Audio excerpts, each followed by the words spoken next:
Hello, knowledge seekers. In this episode of 20-Minute Books, we delve into Talking to My Daughter About the Economy by Yanis Varoufakis, a world-renowned economist and former Minister of Finance in Greece.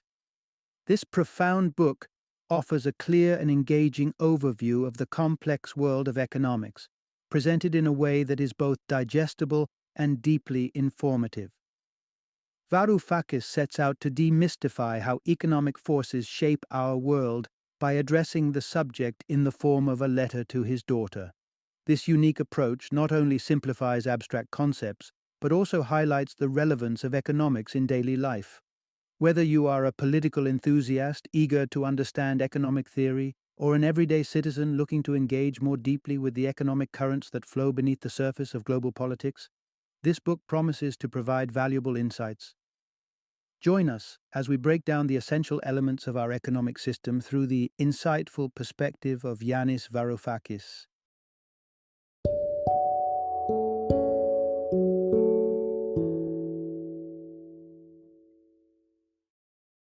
Talking to My Daughter About the Economy, A Brief History of Capitalism. Introduction. Exploring economics through simple conversations. Economics often sounds like a mix of intimidating jargon, yield curves, default swaps, aggregate demand, to name a few. For many, just these terms can be enough to switch off interest. However, understanding the economic principles shaping our world is crucial, especially as we navigate a complex economic landscape. In Talking to My Daughter About the Economy, Yanis Varoufakis takes on the challenge of demystifying these complex concepts. Why did he write this book? The answer is simple: to make the intricate world of economics accessible even to his young daughter, ensuring she and readers like her can grasp the basics before their teen years. This discussion isn't just a lecture, it's a father's attempt to contextualize and explain a world that his daughter will inherit. And through this engaging family dialogue, Varoufakis covers the essentials of our financial systems, from the origin of money to how market operations dominate our lives, and what might be done to make economics serve society broadly and fairly. In this conversationally styled narrative, you'll see why something as simple as an iPad and a traditional dish like moussaka can illustrate modern economic principles, how items as ordinary as cigarettes could function as a currency in certain economies, and how the rise of automation could potentially disrupt our economic stability. Varoufakis' narrative makes it clear. Learning about economics doesn't have to be daunting. It can be as simple and engaging as talking to a child. Part 1. How agricultural advances fueled global disparities. Back in January 1788, a fleet of 11 British ships arrived on the shores of Australia, initiating a series of events that would dramatically alter the landscape and its native population, the Aborigines. This moment in history poses an intriguing question. Why was it the British who colonized Australia and not the other way around? The answer does not lie in any supposed superiority of the Europeans over the Aborigines, but rather in the differing material conditions under which each society evolved. The British had developed agriculture, which fundamentally changed their society's structure and capabilities. The core insight here is, agricultural surpluses laid the groundwork for modern economic inequalities. So, how exactly did agriculture propel Europe towards global conquests? It all began about 12,000 years ago with the agricultural revolution. For the first time, humans could produce more food than necessary for immediate survival. This surplus wasn't just a nutritional boon, it sparked a series of innovations to manage and preserve this excess. The consequences of agriculture were profound. It necessitated the construction of buildings for storage, the invention of writing for record-keeping, and the establishment of guards to protect these goods. Moreover, surpluses enabled trade to flourish, evolving from simple barter systems to complex transactions involving tokens that represented stored or even yet-to-be-produced surpluses, paving the way for the concepts of money and credit. However, for money to function, societal belief in its value was essential, and maintaining this belief often required enforcing mechanisms, such as bureaucracies to manage the money and armies to back its value.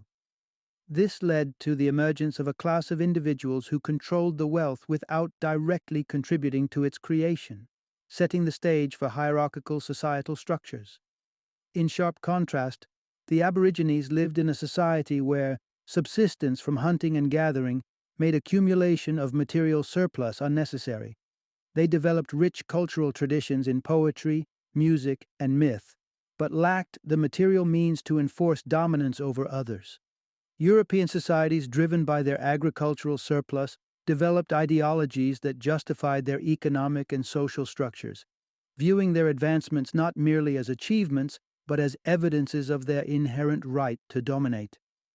Thus, when the British arrived in Australia, they did so with the conviction that the land was theirs to claim, backed by their material and military might.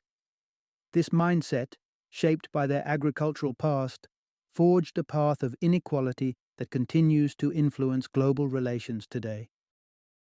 Part 2. How market value has overshadowed life's simple treasures. Picture a lovely Easter Sunday gathering. Your family is around the dinner table, enjoying moussaka and sharing laughter under the warm glow of the afternoon sun. These moments, filled with joy and homemade delicacies, hold immense personal value. But are these moments marketable, like the gadgets and gizmos available on Amazon? Clearly not. The delicious moussaka made by your grandmother is crafted for enjoyment and sharing, not for sale. Its value lies in its use. On the other hand, products you purchase online, a watch or an iPad, are commodities. They possess what economists call exchange value. In today's world, unfortunately, it is this exchange value that often dominates. The underlying message here is, in our market-driven society, exchange value often trumps all else. This term, market society, is thrown around because market logic dictates almost every aspect of our lives. Everything has a price tag: the home you live in, the ground it's built on, and even your personal time and effort are all valued for their market potential. Historically, this wasn't always the case. Consider Europe during the Middle Ages before industrialization. Markets existed but didn't govern life. For instance, land was inherited and managed by lords, not bought and sold. Serfs worked the land not for a paycheck, but as a feudal obligation, and in return, they received protection, not payment. Here, there weren't prices, but a system of duties and privileges. However, this structure began to change around the 1500s with the rise of global trade. Merchants started generating wealth by trading tangible goods like wool with distant markets. Lords noticed that food grown by peasants was consumed rather than sold, which did not generate surplus wealth. Spurred by the potential for profit, many lords evicted peasants to use the lands for more profitable, marketable commodities like wool. The shift was monumental. Land began to be evaluated in terms of exchange value. Displaced peasants, stripped of their ability to produce food, were forced to sell their labor, marking the beginning of labor as a commodity. The Industrial Revolution accelerated this transformation, ushering in an era where labor markets formed and people sold their time to survive, perpetually tethered to the cycle of earning and spending within these commodified systems. As a result, our society gradually oriented itself around the dynamics of the market, often sidelining the intrinsic values of life's simple, unmarketable joys. Part 3. The relentless cycle of debt and desire for profit in our market economy. Imagine you're a medieval serf who has just been evicted from your land by a lord eager to profit from wool production. Now, without land, you decide to join the burgeoning market economy, not as a laborer in dingy coal mines, but as a wool producer. However, to start this venture, you face initial financial hurdles. Land lease, sheep purchase, and employee wages all demand capital, more than you have in hand. Enter the local financier, ready to lend you the money at a steep interest rate. Reluctantly, you accept, catapulting yourself from a serf To an indebted entrepreneur, your new goal? Make a profit. Here's the central idea. Debt serves as the engine driving the unending pursuit of profit within market societies. Historically, communal exchanges involved mutual aid, helping each other without formal agreements, expecting that the favor would be returned in kind when needed. Contrastingly, debt introduces a rigid structure to these exchanges. It not only formalizes the reciprocation through contracts, specifying repayments in exact amounts, but also adds interest, extra value to be paid over and above the principal amount. In a market driven world, debt becomes a common starting step for most non wealthy entrepreneurs who need to invest in production, and with the obligation of interest, breaking even doesn't cut it. Turning a profit is imperative. To succeed, and more importantly to survive, an entrepreneur must efficiently outmaneuver competitors. This involves reducing operational costs, often at the expense of wages, and investing heavily in productivity-enhancing resources. Our hypothetical wool producer, now an entrepreneur, is thrust into this relentless cycle, accruing debt, generating profit to cover interest, and minimizing costs, all to stay afloat. This dynamic fosters a wealth accumulation for lenders at one end and a stressful financial existence for entrepreneurial and working classes at the other. Interestingly, while many religions historically regarded debt, and especially usury, lending money at high interest rates, as unethical, the rise of market society has weakened these prohibitions, aligning moral stances with economic practices driven by material needs and benefits. Thus, debt isn't just a financial tool but a cornerstone that shapes the foundational dynamics of our market society, continuously fostering a culture where profit-seeking becomes not just a motive, but a necessity for survival. Part 4. The Paradox of Bank Failures and Personal Financial Risk. Imagine this. You secure a business loan for $1 million. It might seem like this vast sum is being pulled from a massive vault, but in reality, the bank simply alters your account balance, essentially creating money from nothing. This newly created $1 million is contingent upon your promise to repay it, with added interest and fees flowing back to the bank. As banks proliferate loans, their profits escalate through these fees. This dynamic incentivizes a high volume of loans, regardless of the quality or risk associated with them. Yet, what transpires when these loans aren't repaid? Do banks suffer as you might if you were unable to meet your financial obligations? The stark reality in our market societies is this. Banks are structured to withstand failures that would typically devastate individuals. Herein lies the essential message. In market systems, banks are safeguarded against collapse, unlike individuals. Money's constant flow is crucial for a functioning economy, and banks catalyze this by distributing loans and assuming the related debts. This system can function beneficially, allowing more businesses to operate and profit. However, driven by profit motives, banks might issue increasingly risky loans. This risk accumulates until debtors default, potentially triggering a crisis where the banks themselves are threatened with insolvency, incapable of fulfilling withdrawal demands from depositors. This scenario prompts a panicky rush for cash withdrawals, leading to what we know as a bank run. Such crises have the potential to cripple the broader economy, necessitating state intervention through bailouts. These are essentially loans from the government to the banks to stabilize them, as seen during the 2008 U.S. housing market crash. While theoretically the government could impose strict regulations or penalize irresponsible bankers as part of these bailouts, financial and political realities often intertwine.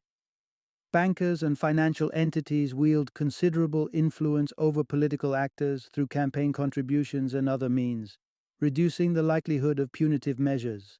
This dynamic offers banks a uniquely advantageous position. They profit in economically prosperous times by leveraging fees and interests from loans, and during downturns they are often rescued by governmental bailouts, essentially funded by taxpayers. This system underscores a significant imbalance where banks may be shielded from financial repercussions while individuals bear the brunt of economic risks and personal failures. Part 5. Understanding the unique dynamics of labor and money in the market. Imagine two individuals facing market challenges. Wasily, a well-trained economist struggling to find employment, and Andreas, who can't seem to sell his beautiful summer home in Patmos. Both are sellers in their own right, but are encountering difficulties in finding buyers. You might wonder, is it a simple issue of pricing? Partially, yes. If Andreas slashed his beach house price to, say, $10, he'd likely have buyers lining up. A bargain-priced island retreat is universally appealing. But what about Wasily? If he dramatically reduced his salary expectations to the same amount, would employers rush to hire him? Surprisingly, not really. This brings us to an important insight. Labor and money aren't just ordinary commodities. They're governed by a distinct set of rules. Labor, unlike a tangible asset like a house, doesn't offer experiential value. It's a means to an end. An employer won't hire workers unless there's a clear need that justifies the investment, irrespective of how low the cost of labor might go. For example, a refrigerator manufacturer won't hire more staff unless there's actual demand for more refrigerators. Extra labor, no matter how cheap, becomes a liability without demand.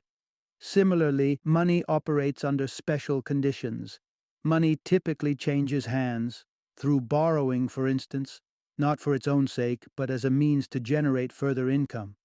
Borrowers take on loans with the belief that this influx of cash will lead to profit, such as through expansion of business operations or purchasing crucial equipment. Even if interest rates are low, without the potential for profit, borrowing money doesn't make sense. What does this imply for our market-driven society? Essentially, both labor and capital, money, hinge significantly on consumer demand. During economic downturns, when consumer confidence and spending plummet, businesses halt hiring and investment. This, in turn, exacerbates the economic slowdown. No hiring leads to less income, spiraling into diminished consumer spending and demand. Therefore, advice often given during recessions to reduce wages to increase employment doesn't hold up. Lower wages mean less consumer spending, which further depresses business revenues and hampers economic recovery. It's somewhat paradoxical. The downsizing intended to save costs and stimulate employment actually does the opposite. Labor and money markets, thus, are not just ruled by supply and demand, but are deeply influenced by expectations and confidence, akin to self-fulfilling prophecies where pessimism can drive downturns and optimism can spur growth. Part 6. The double-edged sword of automation in our economy.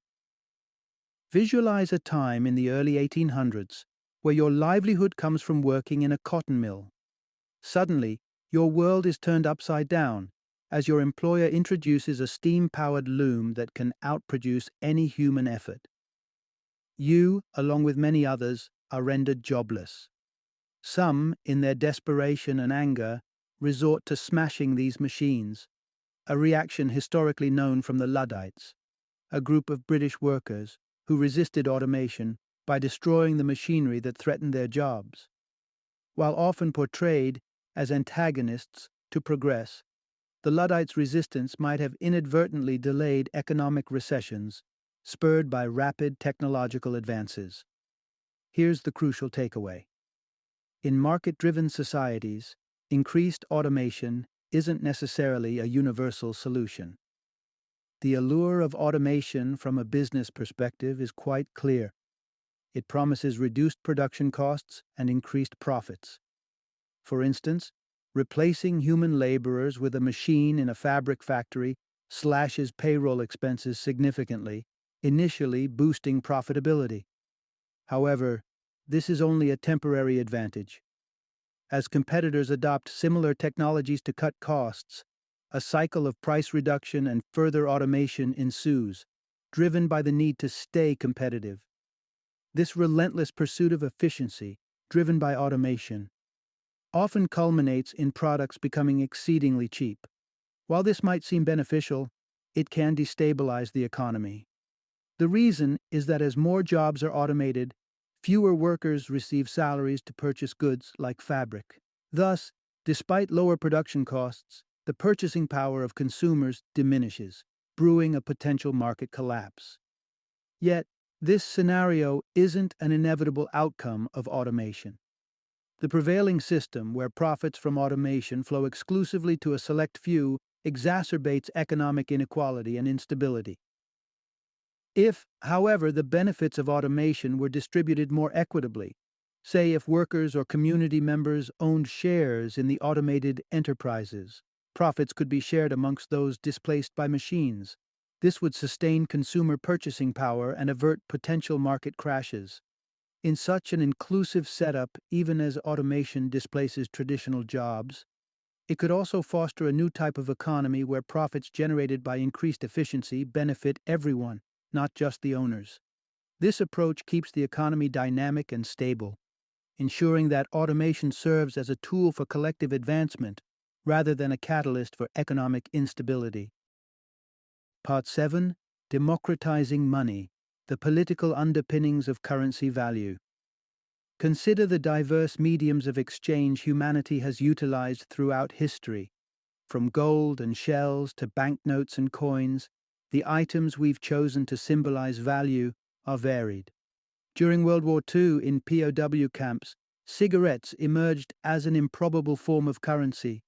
Donated monthly by the Red Cross, these cigarettes were valuable because they were desired, portable, and storable, making them perfect makeshift money in an enclosed environment like a camp. Inside these camps, the value of a cigarette would fluctuate based on availability. More supply from the Red Cross meant a cigarette could get you less, say a chocolate, while scarcity meant it could fetch much more. This dynamic showcases a basic economic principle of supply influencing value. Outside of such controlled environments, money operates similarly, yet with a critical distinction. The forces controlling supply are not neutral arbitrators like the Red Cross, but profoundly political entities. Here lies the critical insight. The value of money is inherently political, and thus it is crucial to democratize its control. The agreed-upon value of money, its acceptance as a medium for transaction, hinges on its endorsement by the state, underscored by the images of rulers and national emblems imprinted on coins and notes. This establishes that money is not just an economic tool but also a symbol of political authority and control. Moreover, the management of money's value involves regulating its supply. Inflation occurs when too much money chases too few goods, diluting its worth. Conversely, deflation occurs when there's too little money in circulation, enhancing its value disproportionately. These dynamics show that whoever controls the money supply wields significant power. Typically, this authority rests with central banks, which, despite theoretical independence, often maintain symbiotic relationships with government and commercial banks. This nexus of power can lead to policies that prioritize the interests of the wealthy, such as easy facilitation of bailouts for banks, while public interest projects that benefit the broader society, like infrastructure development, might face financial neglect. This scenario isn't unchangeable. Much like other economic systems, the control of money's supply and value can be reformed to reflect more democratic principles. If the process of money creation was subject to democratic scrutiny and control, its distribution could potentially align more closely with the broader public interest, ensuring that monetary policy serves all segments of society rather than the economic elite. This realization calls for a significant transformation in how we perceive and govern our financial systems, shifting the control of money to a more participative and transparent paradigm. Part 8. How exchange value dominates and endangers our natural world. Envision a lush pine forest sprawling across the Peloponnese mountainsides, a place of natural beauty and tranquility where the air is filled with the scent of sap and the sounds of birds. What is the true value of this forest? Is it the sheer aesthetic and ecological benefits it provides? Or is it the potential revenue from selling its timber?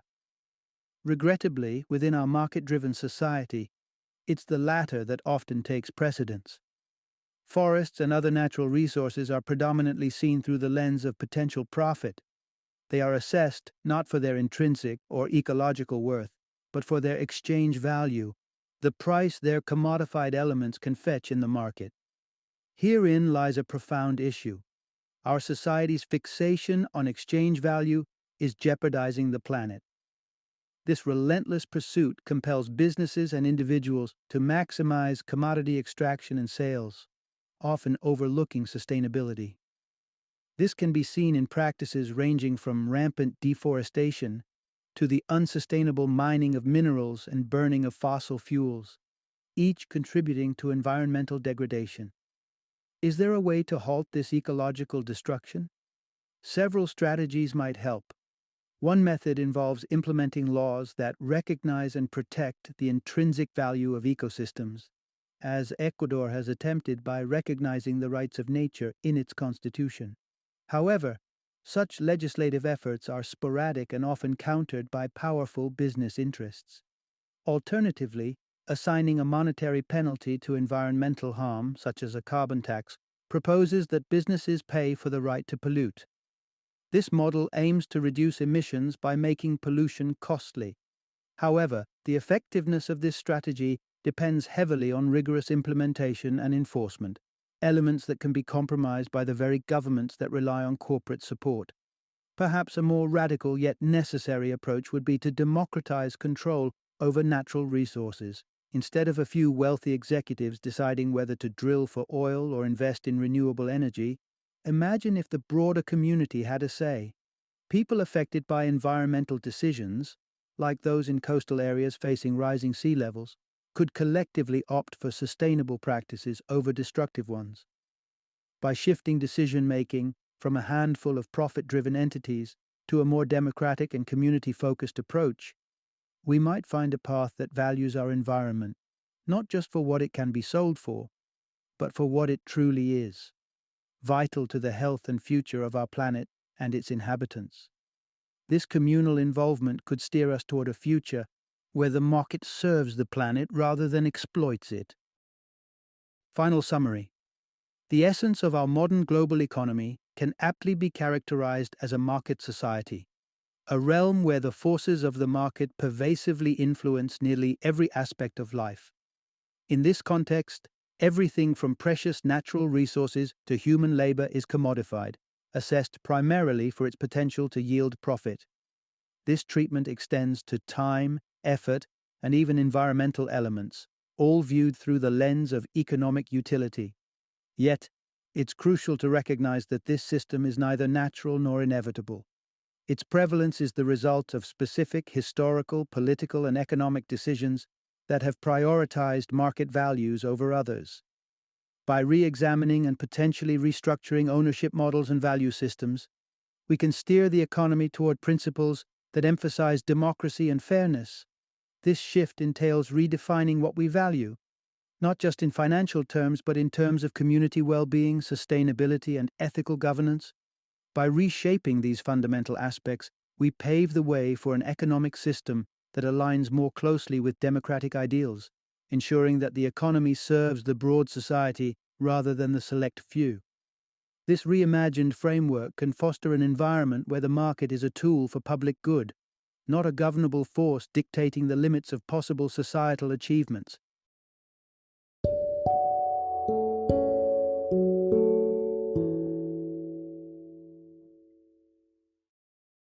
Thank you for joining me today on this journey of learning and discovery as we explored the insights of another thought-provoking book in our growing library of knowledge. If you've enjoyed our time together, please take a moment to follow our podcast, give us a 5-star rating, and share 20-minute books with other knowledge seekers. Your support truly means a lot. Don't forget to join me again in the next episode, where we will delve into another enriching book. Until then, happy reading and happy listening.